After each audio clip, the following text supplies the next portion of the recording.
Veterans Voices is sponsored by Douthit Insurance and Marathon Quick Stop. The U.S. Department of Veterans Affairs has many different teams to help those who served our country.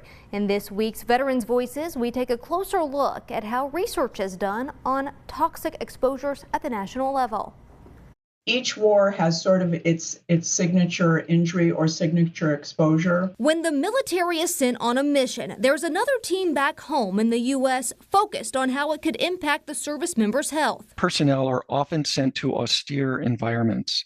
So there aren't only those signature exposures, but there's a host of exposures that come from establishing a base and establishing a place where hundreds or thousands of personnel may be. The first in-depth group the office looked at was Vietnam veterans exposed to Agent Orange. We know there were exposures in World War II. We know there were exposures in every conflict.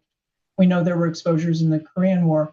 But in this one, we looked very closely at the exposures, and in particular, Agent Orange and the other tactical herbicides. The research starts at local VAs through a screening about when and where a veteran served. If you answer yes to that, you get a more in-depth conversation. And so this is not necessarily just about those that are deployed. It's also, in military service, you can have exposures in garrison, because if you work in the motor pool, there's fuels, there's solvents. If you work on the flight line, you have jet fuels. Those answers then help connect the dots and determine what is caused by a particular exposure, the care, and its coverage. But because we can't specifically identify how much or for how long an individual veteran was exposed, the Agent Orange Act of 1991 confirmed that if you were in country, you're considered exposed. So it's a very generous, however, completely legitimate means of establishing exposure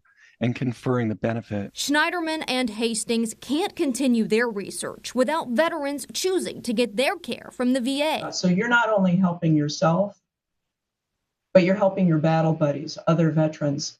And frankly, you're also helping the nation, because a lot of the work that VA does translates to health for the nation.